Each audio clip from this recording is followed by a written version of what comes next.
Ayan mga kanguso, meron kaming nabili sa Lidl ng kalamansi. Nakaswerte din ako. Ayan, ang dami niyang bunga. Ayan mga kanguso, ang lalaki ng kalamansi ko. Ang dami pang mga bulaklak. Ayan.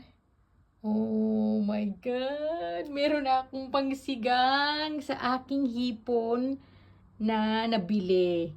Ayan.